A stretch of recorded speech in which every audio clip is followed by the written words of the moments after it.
Oi pessoal, continuando então o nosso estudo de sistemas de um grau de liberdade em vibração livre. Nessa aula nós iremos obter a resposta daquele sistema que a gente apresentou na primeira aula, utilizando as raízes do polinômio característico, né? Então na aula anterior nós vimos a vantagem de usar parâmetros modais ao invés de parâmetros físicos, já que existem diversas combinações de MC e K que fornecem o mesmo ômega-n e o mesmo zeta. Então, se eu digo que um sistema tem uma determinada frequência natural, um determinado zeta, eu consigo identificar imediatamente qual é a frequência que o sistema oscila e a taxa de decaimento da vibração desse sistema, do que se eu analisasse os valores propriamente ditos de massa, rigidez e amortecimento. A partir disso, então, nós analisamos a variação do zeta para identificar quais os casos em que eu tenho raízes reais ou complexas. Então, a gente chegou aos dois casos que nos interessam, que é quando as raízes são complexas, né? Já que isso resulta em um movimento oscilatório. O caso conservativo é quando o zeta é nulo, e quando o zeta está entre 0 e 1, eu tenho um sistema subamortecido.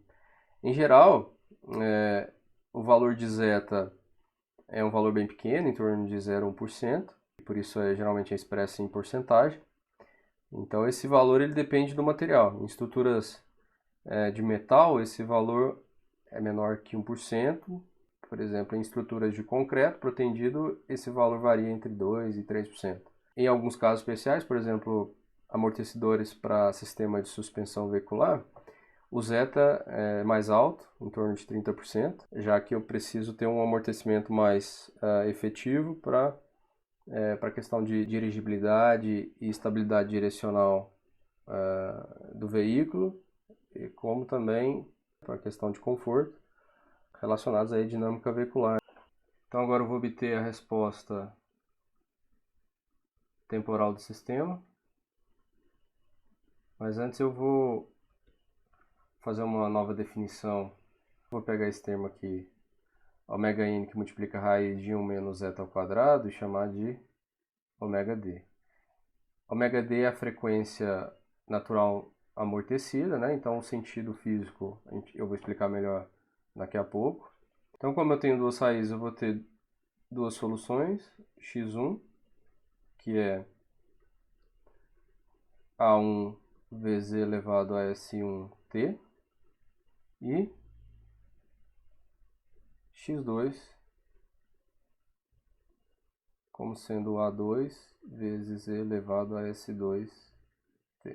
Então a solução geral é dada por uma combinação das duas soluções, x1 e x2.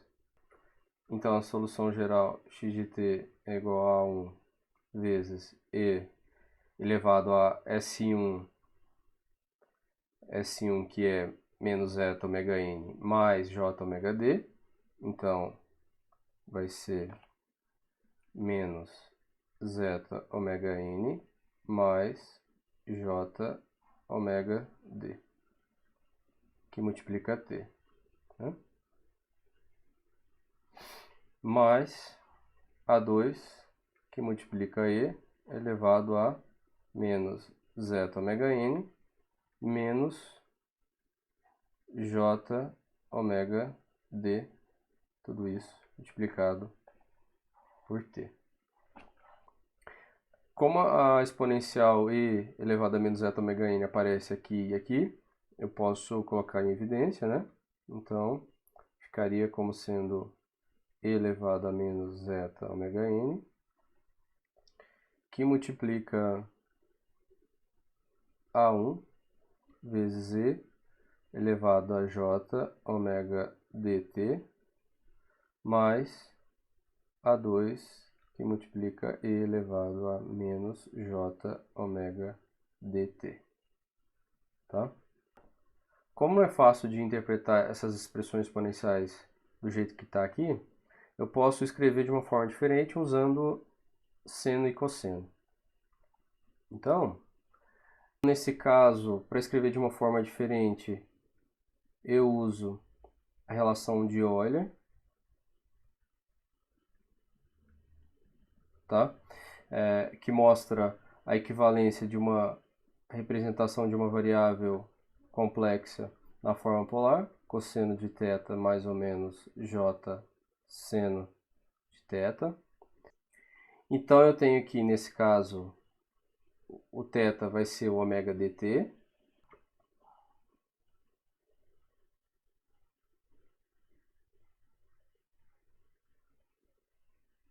Logo, eu posso reescrever a resposta temporal como sendo e elevado a menos zeta ômega nt, aqui falta um t, que multiplica A1 vezes cosseno de ômega dt, mais A2, que multiplica seno de ômega dt, tá? Onde A1 é igual a A1 mais A2 e A2 é igual a J, que multiplica A1 menos A2. Eu posso simplificar ainda mais, né, utilizando algumas relações trigonométricas, então eu obtenho que x de t é igual a A vezes e elevado a menos zeta ômega nt, que multiplica seno de ômega dt mais φ, tá? Onde A é igual a raiz de A1 ao quadrado mais A2 ao quadrado, e φ é igual a arctangente de A1 por A2. Então, se a gente olha para a resposta temporal, a gente vai observar que é um movimento harmônico de frequência angular ômega d, só que devido a esse fator e elevado a menos zeta ômega nt, a amplitude do movimento ela vai diminuir exponencialmente com o tempo. Agora, veja só que interessante, se eu observo novamente as raízes do polinômio característico, que também são chamados de autovalores, né? Esse termo é mais usual, eu observo que esse termo da frequência angular ômega d, ele aparece na parte imaginária do alto valor. Então a gente conclui que a parte imaginária ela é responsável pelo caráter oscilatório da resposta. Então o sistema dissipativo ele vibra com uma frequência menor, ômega d, menor do que ômega n, que é a frequência do sistema conservativo associado. Só que o zeta ele é um valor muito pequeno, em torno de 0 a 1%. Então não há uma distinção na prática entre ômega d e ômega n. Simplesmente trata esse termo como sendo frequência natural, mesmo sendo um sistema amortecido. A distinção é feita somente em casos específicos, quando é necessário. E se eu olho para esse termo menos zeta ômega n, eu encontro ele na parte real dos autovalores. Então, como esse termo é uma exponencial que decresce ao longo do tempo, a parte real dos autovalores ela é responsável pelo caráter dissipativo do movimento, né, da resposta temporal do meu sistema. Então, resumindo, eu tenho que a parte imaginária ela é responsável pelo caráter oscilatório da resposta e a parte real ela é responsável pelo caráter dissipativo, pelo decaimento da amplitude de vibração ao longo do tempo. Se eu observar os autovalores tanto na solução amortecida quanto na solução não amortecida, que é o sistema conservativo, eu vou observar que a resposta temporal, em ambos os casos, ela possui um movimento harmônico, um movimento oscilatório, só que no caso conservativo, essa frequência é a frequência ômega n, e no sistema amortecido, essa frequência é a frequência ômega d.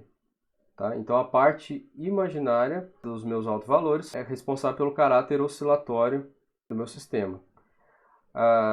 E a parte real é responsável pelo caráter dissipativo. Então, como no caso conservativo o zeta é nulo, eu não tenho essa parte real, então a amplitude do movimento do meu sistema ela permanece constante ao longo do tempo. Já no caso da solução amortecida, como eu tenho essa parcela, o zeta é diferente de zero, então esse valor é negativo, então eu tenho uma exponencial negativa. Então a amplitude de movimento do meu sistema ela decresce, né? Ela decai exponencialmente ao longo do tempo. Então essa função aqui, ela é a função e elevado a menos zeta ômega n t. Fazendo algumas observações,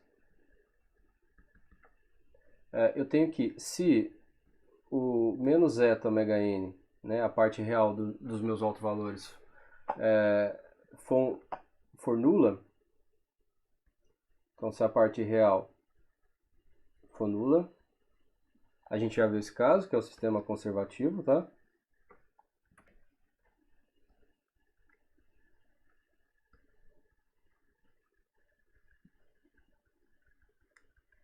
Que é quando zeta é igual a zero. Se a parte real, né, for maior que zero, se esse número for positivo, se a exponencial for positiva, ela cresce exponencialmente, então esse sistema ele é caracterizado como sendo um sistema instável, né? Já que a amplitude cresce com o passar do tempo. E se a parte real, né, se o zeta ele for menor que zero, se esse número for negativo, a exponencial decresce. Então, esse sistema é chamado de sistema estável. A amplitude decresce ao longo do tempo.